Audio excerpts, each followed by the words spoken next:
This is Eric Rutan of Cannibal Corpse. You are listening to the Scars and Guitars podcast with Andrew McKay Smith. G'day everybody, thanks so much for tuning in. I have a treat for you. I have a conversation with John Brewster from the Angels to share with you. Now I appreciate that many of my listeners in North America and Europe will be unfamiliar with John, but he is one of the most important guitarists to emerge from Australia throughout the 1970s and 80s, which is really saying something given that he came out in an era that included AC/DC, and he's got some cool AC/DC stories to share with us in this chat. Now, the catalyst for the conversation, though, is a very small tour that he is doing with his brother, and also the launch of a new EP titled Lives of Grace. It was released on February 24, and it features 4 tracks under the Brewster Brothers moniker, including a new recording of a classic Angels tune. Now, because I play covers myself, I'm fairly familiar with the group's material, so we talk all about that and the audience response and reaction and the enduring legacy, if you like, of his music. We dive deep into his approach to guitar playing. That's interesting. And something else, we talk about Oz rock and indeed the Angels' influence on music in America that eventually spawned grunge. Okay, so you'll hear him talk about some very familiar names. I won't say here now, I want you to listen to the chat and find out who it is that he's spoken to and who's been in the audience at Angels shows. Very successful and prominent musicians from the world of grunge, let me assure you. There's some other pretty interesting topics in here that were covered too, such as the band The Party Boys.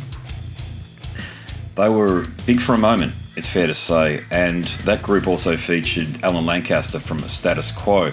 So I talked to John about his friendship with Alan and also The Party Boys.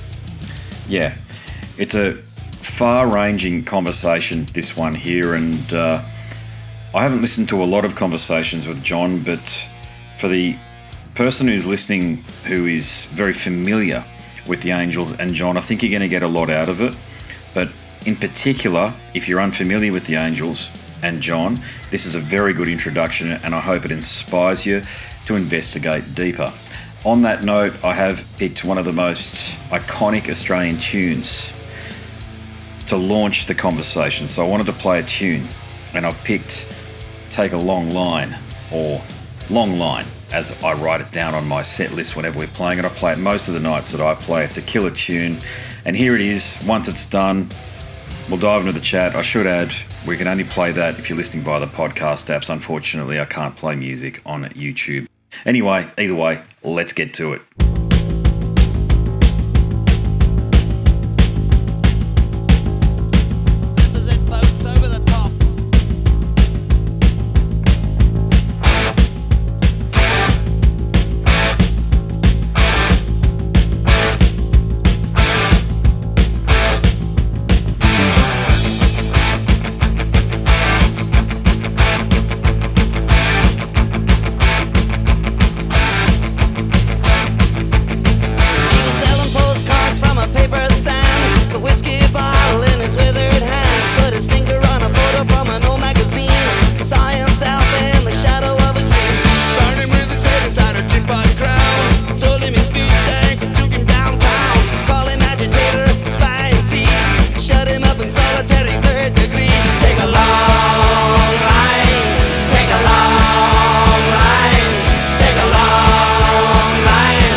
Here he is. How are you, mate? Yeah, good. Mate, we're keeping you busy, are we? You know, with all the interviews and everything else and jet setting. Yeah, I've been. The band's been really busy. It's been fantastic. We're doing Byron Bay Blues Fest next week. Yeah. So let me see. Have you got me right? I've got you. There? Yep, I've got you. I can see you alert. I can see you clear as bell, clear as daylight. There you go. That's a better saying. Right. Yeah, that's an important point, actually, that one, because your music is beloved across Australia, as I'm sure you're aware, but it is the enduring success and the fact that your music is such a part of the Australian psyche. Does that impress you or surprise you in any way?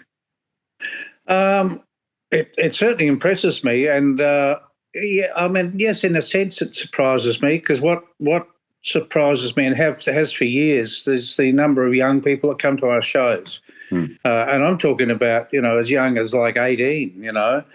I'll never forget last time we did the Governor Hindmarch. There was a whole bunch of young people down the front, and there were like about, I don't even think they knew each other, about 5 guys and about 5 girls, and they were right down the front, and we were doing the Darkroom album, which means that some of the songs are kind of rare songs, really, and these people were singing along with the words to every song.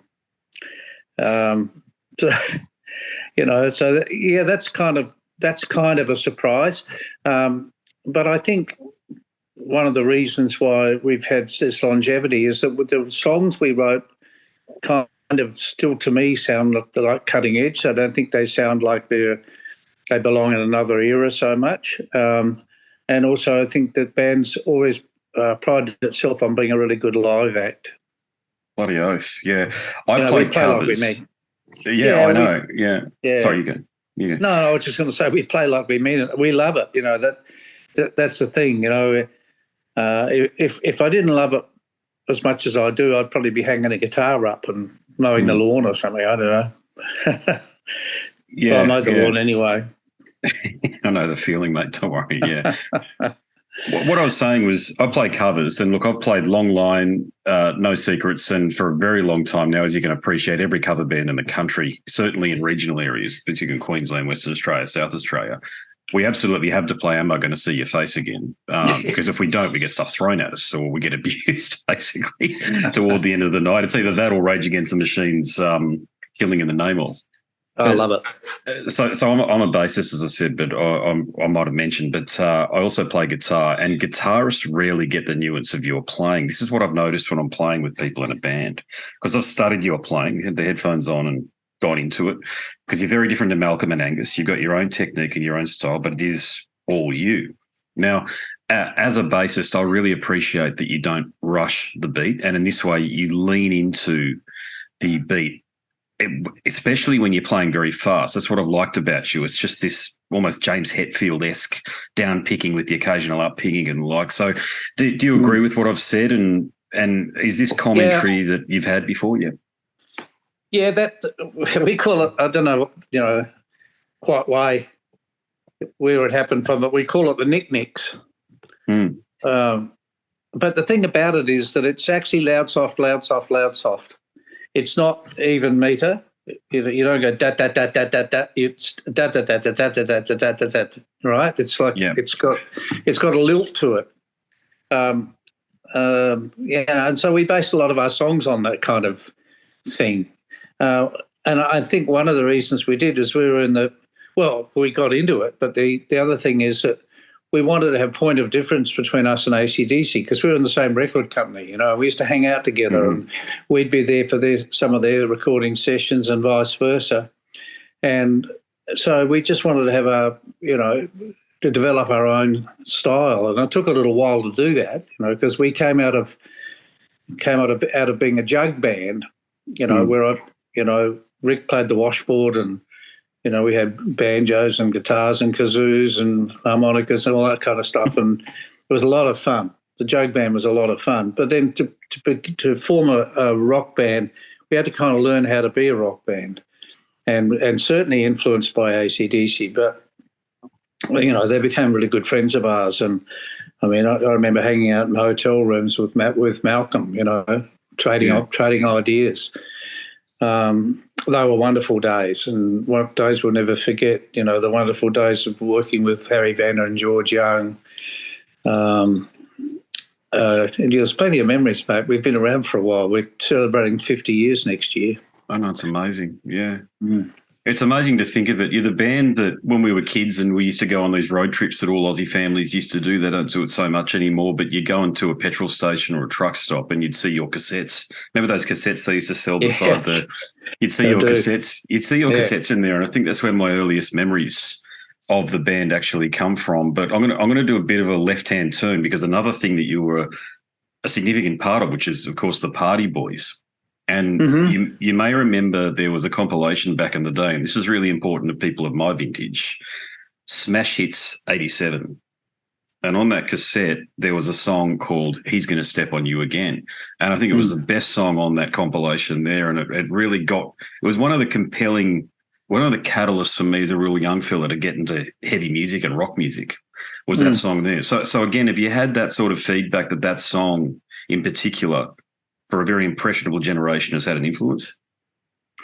The thing is that when we were in the Party Boys, Swanee had just joined the band, and Glenn A. Baker sent us a cassette, because, the Party Boys was all about doing, if you like, covers. And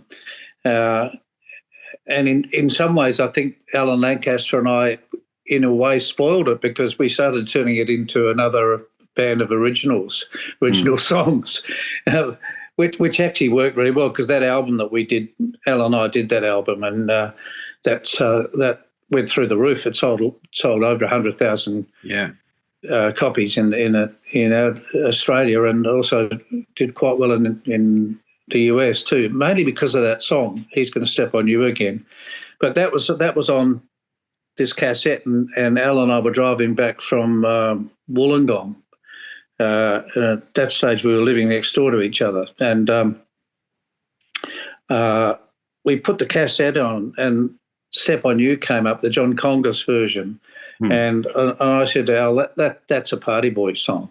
I can hear that,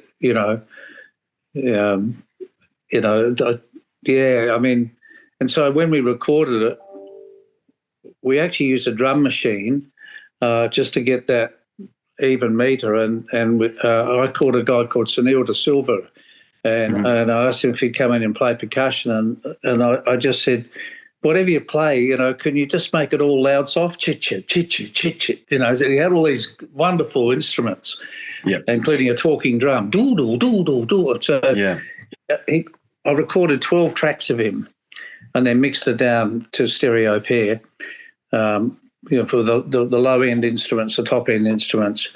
Al and I sang it, and then Swanee came in and sang on top of our vocals, so it had that kind of group thing. Yeah. And one of the things that knocks me out most about that recording is Swanee's ad-lib outro stuff. He's going to step, all that stuff is fantastic. Yeah. Yeah, agreed. It's not a song that you hear the style and the way that you guys approached it has been replicated, is it? Because with all of that nuance that you just provided there, because there's so much going on, but you really need, here's the key word, you got to have an innate natural talent to do that, haven't you? You got to be able to do that in a rehearsal room. It's not something you can do with a digital audio workstation in front of you when you rejig everything. I guess so. I mean, Al and I sort of had approach to that song. Let me see. We kind of worked it out at home what we'd want to do, and then Paul Christie, God bless him, just decided that he was going to have a producer came in, and I said, "Well, we've got it all worked out already. We don't need a producer. We're producers anyway." And he said, "Oh no, I'm not having members of the band produce it, so I better not name the guy." But he came in and it was just a mismatch like you wouldn't believe. We ended up, we got the end of the day and we sacked him, and he said, "Well, good luck, fellas." He said, what did he say? He said, "When are you guys going to come to terms with the 80s. And I said to him, well, probably about the same time you come to terms with the fact that you're no longer on the project. See you later. And fortunately, I was backed up by everybody, including Swanee. And I think, anyway, he put a Janet Jackson song on and he said, I want to sound like this. And we just went, are you kidding? And that's when he said, are you rock and rollers? When are you going to come to terms with the 80s? And so we sacked him. And then we did it our way and it went number one. So that gave us a certain amount of pleasure, I must say. There's so many stories like that. Yeah, there's so many stories out there like that. Richly talented, experienced musicians such as yourselves being told or mentored by someone who doesn't really quite get the band but is assured of their own success, and they're just using you as a bit of a footnote, if you way, along the way and trying to get you to shoehorn into a particular style. It's crazy that you get one of the best Australian guitarists ever to play that sort of shit. But, hey, what do I know? I'm just a musician too. It's all part of what's been an amazing journey. I mean, those years that I spent with outside the Angels, I left the band for a while, and those years I spent with Alan Lancaster were pretty special, and very sad that we lost him last year. He was a lovely guy. Lovely guy. Yeah. For people that will be listening that don't know, Alan Lancaster was the longtime bassist in Status Quo, who's briefly moved to Australia sometime in the 80s or late 70s or thereabouts. And I knew you guys were good mates. So what was special about Alan? Musically, he was a fantastic bass player. He had just attacked it. And it was interesting because so much of Status Quo was a shuffle feel, right? And but we would play a lot of straight ahead like the Angels, four on the floor kind of da da da da da da da da da da da da. But he'd still be going da da da da da against the da da da da da. It sort of worked somehow. I don't know. But, yeah, I mean, they're very creative. We wrote a lot of songs together, and I think some of the songs are really good. And they're on that Party Boys album, which did really well. But, I think in some ways it may have been a mistake to try and turn the Party Boys into a band of playing originals. Mm-hmm. But, that's the thing. He's a songwriter, I'm a songwriter, and you can't help but do that, Agreed. Yeah, you follow your muse wherever it takes you, and if it works out, great. If it doesn't, well, you move on to the next thing. Yeah. Yeah. Now, we have been, the catalyst for our conversation is that you're playing a couple of shows. So I'm going to ball bust you for a moment and ask you, first of all, why aren't you bloody playing in Queensland? Because believe me, you've got plenty of people up here that would love to see you. Yeah, we love Queensland. But so we're only doing a few shows. The thing is that this is just kind of us having a bit of fun. But the thing is, when we have fun, we still try and make it like it's a real, serious project. So we went into the studio and recorded 4 tracks, which I'm really proud of. Mick Skelton, the drummer of Baby Animals, played the drums. He's wonderful. Awesome. So we recorded Night Attack, Small Price to Pay, what is it called? Moving On, and a song it's a Brewster Brothers song that we did for our Brewster Brothers album, Shadows Fall, called Lives of Grace. And Lives of Grace turned out so great, so we decided to name the EP Lives of Grace. The thing is that we've been around a long time, as you know, and we've got so many songs that we never get to play because most of the shows that the Angels do with Dave Gleason singing these big things, like Red Hot Summers and big outdoor concerts, etc., where you play 50 minutes to an hour and that's it. So we've got so many songs that we just went, wouldn't it be great to just go out there and play some songs that people never hear us play? And because Dave's on the road, we decided to call it Brewster Brothers Electric and have our drummer, Nick Norton, be the front guy, as he's amazing. He's a great singer. I mean, when I first met Nick, he had a band called Gangarai, and he was the lead singer, and he knocked me out. He's charismatic, absolutely fantastic, and a great singer. So that's why we're doing it. And also the two Sydney shows that are coming up at the Bridge Hotel and Wickham Park, I think it is, in Newcastle. My son Tom's on the drums, and Tom's not a professional musician. He works as a project manager for a big landscape firm in Sydney. And he had him a pair of sticks, and he might as well have been playing all the time. He's just got the most natural feel. So he's going to be on the drums in those shows, and then we've got a guy called Matt McNamee doing the Adelaide and Melbourne shows. And, it's the sort of thing that you could turn it into something and go to Queensland, go across to Perth, etc. But we're not really trying to do that. We're just I mean, look, who knows? We'll see how the 4 shows go, and we might get to Queensland. I'd like to. But then, I mean, Sam, my son, has a little son now, Humphrey, my grandson, and so he's got a family thing going on. And one of the things I look back on, I don't have regrets, but I look back on my life for the Angels, and we used to go out for weeks on end, and sometimes months on end when we started touring America and stuff. And I think when you're a father of young children, and you go out and tour like that, you miss something, and they miss something, and so Sam loves that time off when the Angels don't play, and Dave goes out with the Screaming Jets. I don't know how Dave does it. He goes from one thing to the other all the time, that's his band. The Screaming Jets is his band, and he's loyal to that band, and he's loyal to us as well, and vice versa. So it's all a very healthy situation.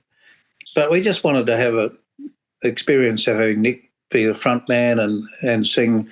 We're going to do things like Eat City and nice. Don't Waste My Time, which is what a great song. I wasn't part of recording that song, but, gee, it's a great song, and we'll do Got to Get Out of This Place and Dogs Are Talking, Let the Night Roll On, some songs from the 2 Minute Warning album, which I actually think is one of best albums that we did with Doc, but wrong record company, kind of didn't really set the world alight, but I think it's a great album. So we're doing Moving On and Call That Living and one other, can't remember what it is now. Oh yeah, Invisible Man. We're doing those 3 songs from that album.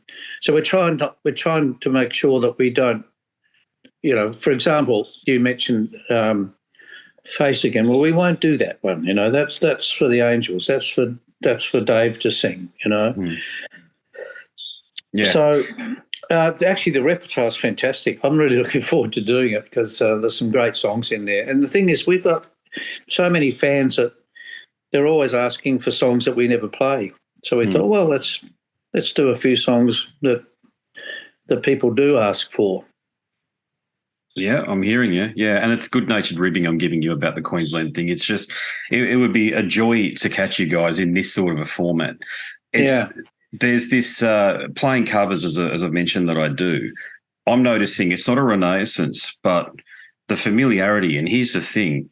I remember being in a band, it was a band with a female singer. Oh, actually, I still work with a female singer, but this is about 10 years ago or so. An 18-year-old Brit asked us for Horses and Kaysan.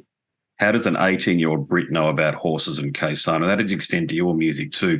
There's something enduring about Oz Rock. So here's my point around that. It's a bit of a longer one, but I've been wanting to ask you this for some time because you're at the forefront of the reasons, the catalyst behind why I'm mentioning this, okay? So, look, Oz Rock, it was the precursor to alternative music in the United States. People don't understand how much Oz Rock was played on college rock radio throughout the 80s in the United States. Yeah. Now, it eventually, and here's the key thing, it eventually spawned grunge. Okay, Nirvana, those guys, they're listening to metal, but they're also listening to college radio, which had a lot of Australian music on it. The Church, you guys, you name it, it was all there.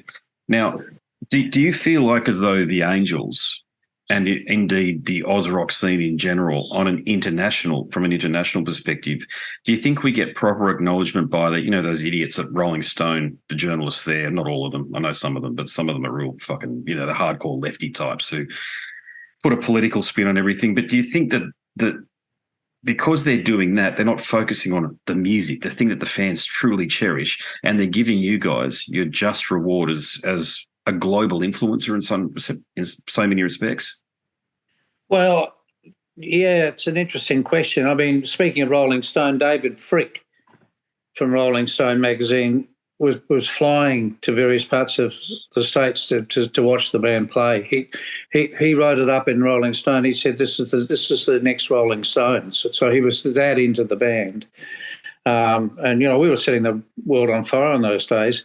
But in particular, in Los Angeles and Seattle, Portland, that whole West Coast, probably not quite so much in San Francisco, but the thing is that a lot of bands that came out of Seattle at the time, like Nirvana and, of course, Dave Grohl with Foo Fighters, and there are others I can't think at the moment, but we know, Pearl Jam, Mike McCready's a huge fan of the Angels. We know that Dave Grohl, or we're told that Dave Grohl came to our Paramount Theatre show in Seattle. We did 2 nights there. And apparently he was 14 years of age, and he came with his dad and saw the Angels play then. So, and I'd love to track him down and say, is that a true story? Did you see us play? I don't know, but I know that there are bands that cite us as influences. Guns N' Roses is a classic example. Like I've had some communication with Slash recently, and because they used to play Marseille, which is a song I wrote, Take a Long Line, which Rick wrote, and Watch This Space, because they might get involved, or at least nice. Slash and maybe Izzy might get involved in helping us celebrate. Is that right? That's magnificent. Izzy Stradlin, the rhythm guitarist. Yeah, well, we're going to do so. I don't know what it's going to be, but next year, we're celebrating 50 years, so we don't want that year to go by, with nothing, no celebration, and maybe involve some people who have been influenced by us, who are friends of ours. We just played in New Zealand with ZZ Top, Pat Benatar, and the Stone Temple Pilots. So the 2 brothers in the Stone Temple Pilots have put their hand up. If you want them to play on something, they'll do it. And they're great guys, great players. Pat Benatar has said that she'd do something. So, and I'm thinking, well, wouldn't it be great to get her to sing?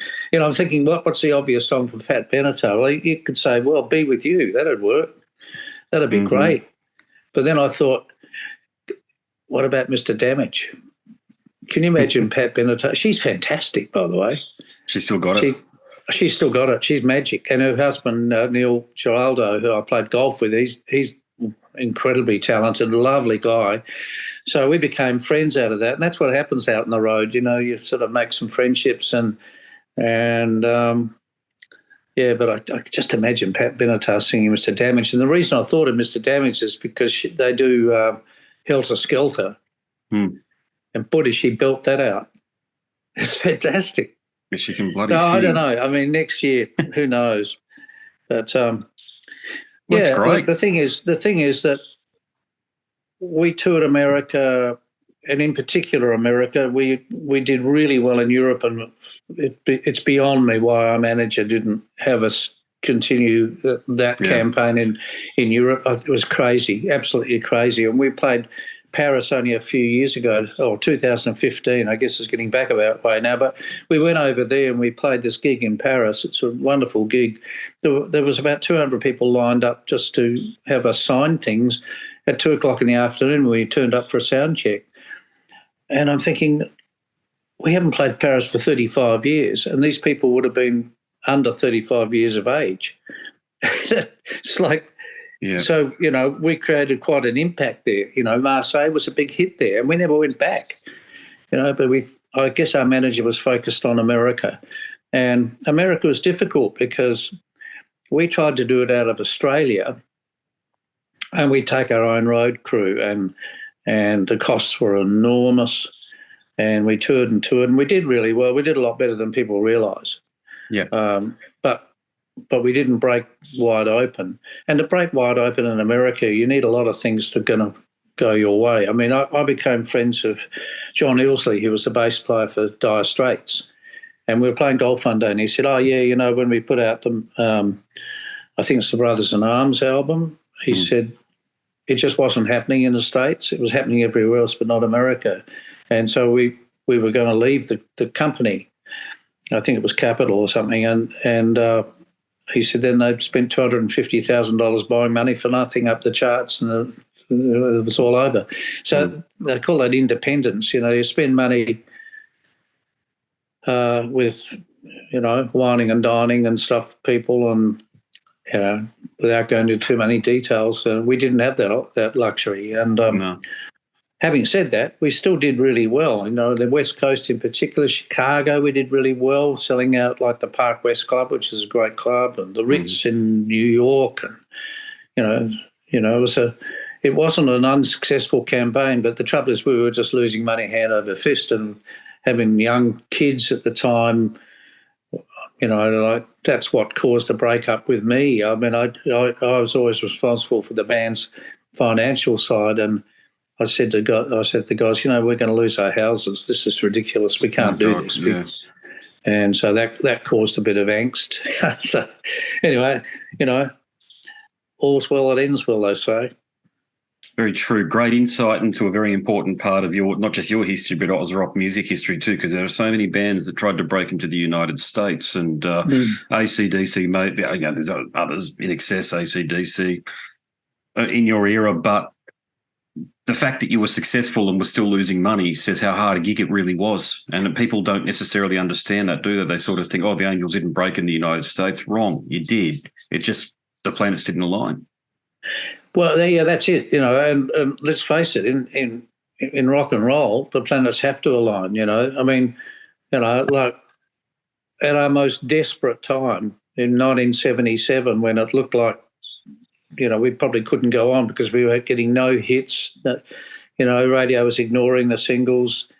Coming Down on Me, we thought was a big shot, and radio didn't pick it up. And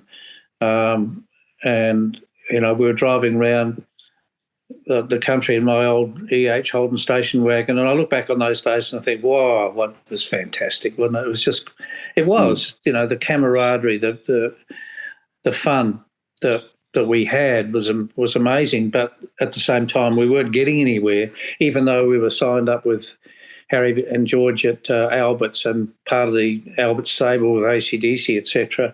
You still had to make your own way, and it wasn't till Take a Long Line that radio did pick us up, and then of course the rest is history, and the band sort of went through the roof. But AC/DC and In Excess, you mentioned those two bands, they're both, you know, they're actually younger than we in terms of age, and so their stage of life, they could throw caution to the wind and go and live overseas. And we were starting to have kids, and, you know, so there was to uproot and go and move somewhere was just not on the agenda. We couldn't really do it. And the thing is that Ted Albert, with AC/DC, Ted Albert supported them. I don't think they were paid a lot of money, but they were paid enough money to live. And so they could go overseas, they could live over there, and they could do what they did in Australia, which would be just one of the greatest bands ever, and blow people away. And, you know, people would go to see Aerosmith and walk away talking about AC/DC.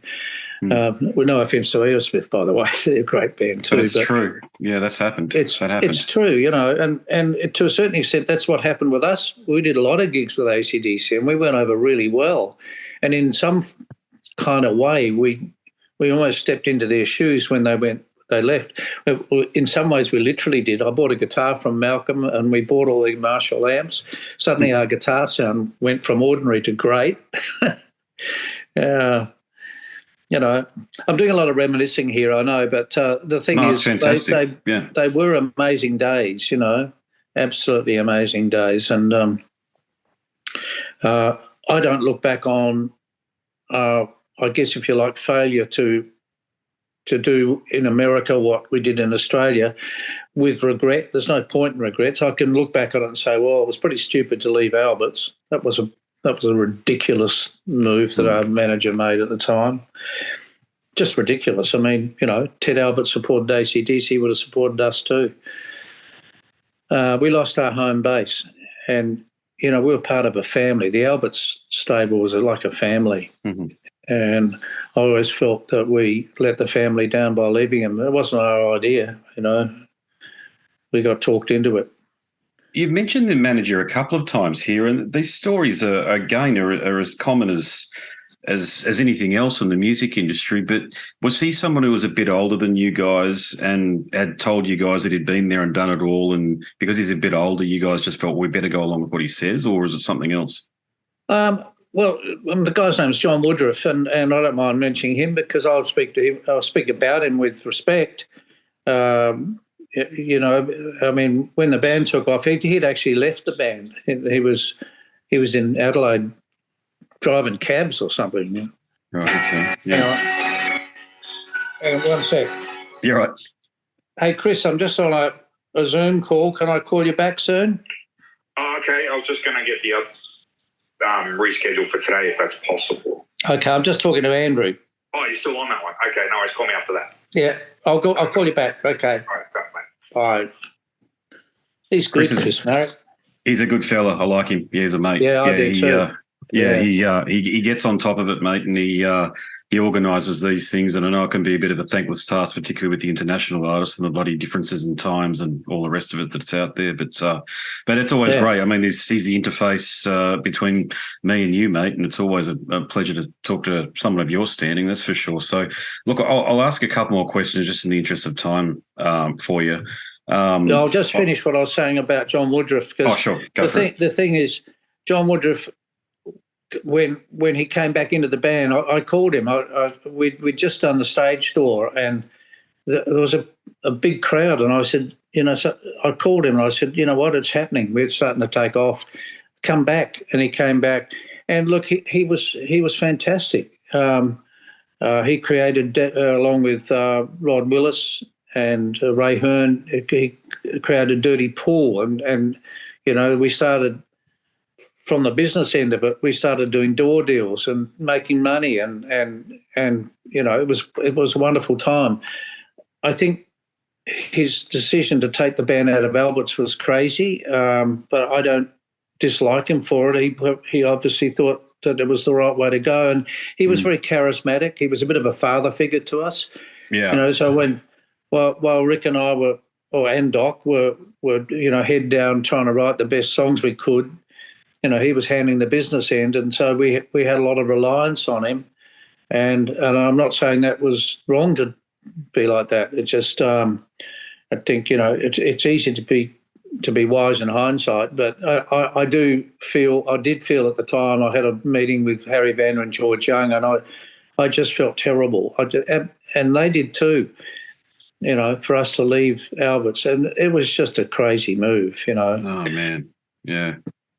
Yeah, I mean, we would have been we'd have been playing with AC/DC right around the world. We did it in Australia, and the crowd loved us. They loved AC/DC too. What's wrong with that? AC/DC always had that great policy that give the support band everything they want. The better they go down, the better they're going to go down. And we've always had that attitude too with bands that support us. Yeah, unlike the Kinks. Yeah. I mean, Ray Davies actually turned the PA down on us at the LA Forum because he was so paranoid about how well we were going, which I never understood because they had the hits. We were, New Kids on the Block kind of thing. Anyway. Ray Davies, there's probably a bit of substance abuse there going on at the same time as well with the paranoia kicking in around that. So half of those blokes were bloody like that, weren't they? They just didn't understand or have the insight to be aware of that. But look, I'm just mindful of time for you. Believe me, I could keep you for another couple of hours and talk about the old days and get your insight into these things. So I know you worked with Chuck Berry. You did some stuff with David Bowie. You actually handpicked the band as well. So people out there who are listening and watching later on, like I'm just saying, get into what, especially because most of my audience is in the United States and the UK. So if you're not familiar with the Angels, I will actually put a song on up front if that's okay. I'll put on Take a Long Line or what have you. I'll put on one of the classics, so that people can get some insight into what we've been talking about up in advance. But mate, my final question for you is, mate, when's the book coming out? Because please, something's got to be in the works of the great stories you've got. We have a book out. Okay, my bad. Okay, what's it called? It's called The Angels. What is it called? Brothers, Angels and Demons, I think. I'm just going to look it up. Okay, I'll put a link for it. Yeah. All right. I'm a writer myself, so I've got to find this. Look, it's a good book. The one mistake I think we didn't write it, but I think the one thing is that there are not enough dates. When did this happen? When did that happen? It's sort of chronologically pretty good, but it's a book. Yeah, it's a really good book actually. People love it. So. And we've got a movie out now too, Kicking Down the Door. Okay, gosh, I'm obviously not connected enough with some of this stuff. Kicking Down the Door. Okay, I'll find these links and I'll put them in the show notes afterwards so people can tune into some of this stuff, because I feel like you've got stories for days and they're really interesting. And as you know, people love. It's like you mentioned about France. Okay, sure, you had a hit over there with Marseille, but rock fans in particular, they're not stupid. We dive deep and we go to the roots of things. So you'll find that a lot of young Guns N' Roses fans will find out who they're influenced by, will inevitably come to you guys and Rose Tattoo. And I think that's where a lot of the association comes from and the knowingness. Yeah, it's great. So I like that network, That's what we did, I heard Peter, Paul and Mary sing Blowing in the Wind and I went, wow, that's great. And then I went, hey, where'd that come from? And then I found Bob Dylan, and that was much greater. I became a huge Dylan fan, still am. Right. Wonderful. Yeah, fantastic. Yeah. Well, I hope to see you up here, mate, sometime in the near future. It'd be great to catch up and have a beer, or if you don't drink, mate, a soft drink. But either way, mate, thanks for making the music that you made. I can, I'm a modest drinker. I have a glass of wine on stage when I play, but I start all the songs, so I never get a chance to drink it. So when the show's finished, the glass of wine's gone down by about half, and that's it. That's it for me. So, which is probably a good thing. I kind of look after myself. I'm getting old, but I'm looking after myself pretty well. And I just love the band. It's a really interesting band because we've got my son and Nick Norton, who are around the 40-year age, Dave Gleason mid-50s, and then Rick and I now in our 70s. And somehow or other that combination is probably the happiest combination that we've ever had. There's no arguments. It's just wonderful. And, this Brewster Brothers Electric thing we're doing, I'm really excited about. I'm sort of jumping out of my skin just really because I can rely so much on the musicians, and I know that we'll do those songs justice. And I haven't played Eat City since it was a single, but it's a good song. Great track, yeah, great track. They're all good though, John. Let's face it, all of your albums are bangers from start to finish.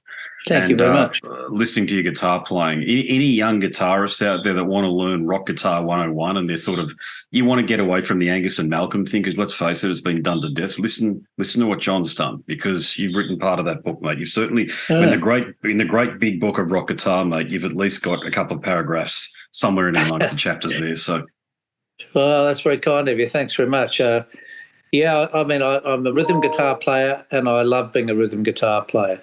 Rick said recently to our friend Peter Hanley, he said, I hate John.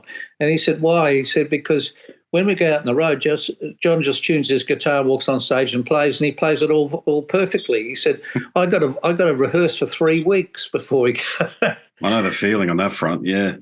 Yeah. I know, yeah, you want to, yeah, I can tell it's a natural thing for you. It's just something that happens, like you're saying, but it's clearly gone through to your son as well. You talk about that natural, it's about the rhythm. Yeah. It's if you're right hand, it's the right hand thing.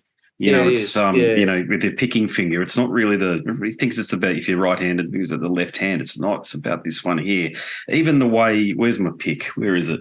How far you hold it in and down, and the gauge you're using, all of that stuff. It's all part of the mechanics. Oh yeah, it is. It's and at the end of the day, you walk onto a stage. I go 20 years younger when I stand on stage with the Angels or the Brewster Brothers Electric for that matter. We've already done one show and it was great. But, I wake up the next morning and I'm back to 20 years older again. That's okay. I'm doing all right. You're doing it's lovely to talk right. to you, Andrew. Great.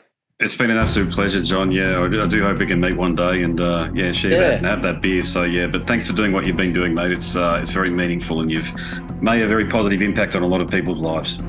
That's very kind of you. Thanks a lot. My pleasure, mate. No worries. All the best and everything, and catch up soon. Okay. Cheers. Thanks, mate. Catch up. Cheers. Well, there he is, ladies and gents, John Brewster. What a fantastic fella. I was talking to my drummer last night and he mentioned here we go. He mentioned that he'd met all of the members of the Angels and the other guys wouldn't give him more than 2 words, except for John. John did. John was quite happy to have a chat to him. It was many years ago when that happened, and John just seems like an awesome fella. Very well-rounded guy, and one of those guys that you're just glad success in some way happened for. Killer guitarist too. Okay, so that's that. And if you like that conversation, there are many more just like it over at scarsandguitars.com. And if you like listening, maybe you like reading, because I have written a book all about the podcast, Scars and Guitars Volume 1, Conversations from the World of Heavy Metal and Beyond. I guess this is the Beyond part, given it's right into Oz Rock territory. John might even feature in my next book, actually. That's a good idea. Look, you can click on the link in the banner and you'll be taken to a marketplace of your choice. You can download a sample, and if you do complete the purchase after you've tried before you buyed, please do hit me up, because I want to thank you personally. And on that note, here's some more information about the book. But before we get to that, I need to bid you a fond farewell. My name is Andrew Mackay-Smith, and I'm the host of the Scars and Guitars podcast series. Until next time, it is a very goodbye for now. This is Eric Rattan of Cannibal Corpse. You are listening to the Scars and Guitars podcast with Andrew Mackay-Smith. I've been the host of the Scars and Guitars podcast since 2017. The first musician I interviewed for the show was David Vincent from Morbid Angel, and things have just snowballed from there.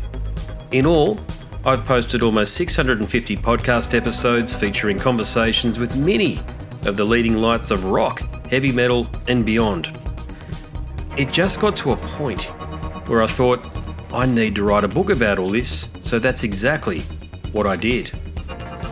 In Scars and Guitars Volume 1, you'll read a heap of deep reveals and commentary, such as Des Fafara talking about Coal Chamber and why the band will never return. You know, if you're a band just starting out, you need to hear me.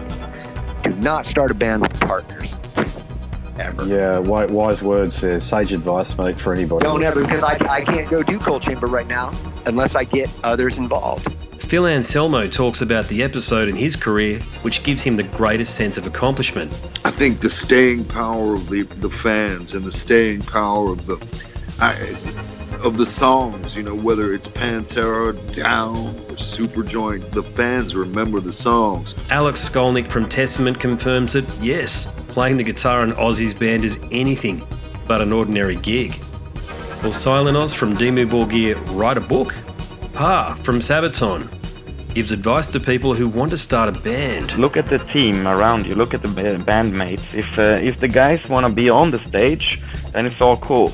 If the guys want to be backstage, then it's not going to be cool. Current and former members of Cradle of Filth discuss the band's seminal 90s material. Read about the reaction to George Lynch and Mark from Suicide Silence's comments when they throw shade at then President Donald Trump. We have this idiotic monster, you know, this egotistical, self-aggrandizing, complete piece of shit in there. I just can't understand how we've gotten to this place. And yeah, we kicked a hornet's nest with Sepultura.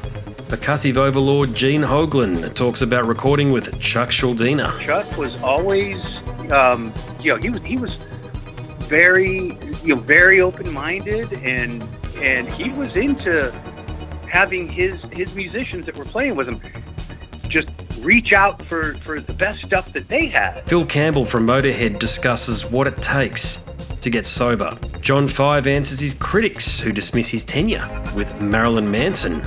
You know, my name is John Five, and Manson gave me that name, and I had some of the best years of my life in that band and learned a lot. And we get the lowdown on Treyarch Zagtoth from those who would know, including his mother. All across Scars and Guitars Volume 1, there are moments of tension, relief, tragedy, exhilaration, and throughout it all, you'll obtain insight that I believe no one else has managed to obtain from many of your favourite artists. So treat yourself. Scars and Guitars Volume 1 is currently available as an ebook with a print edition on the horizon. Follow the links attached and download a sample. I'm sure you'll be compelled to read the whole book.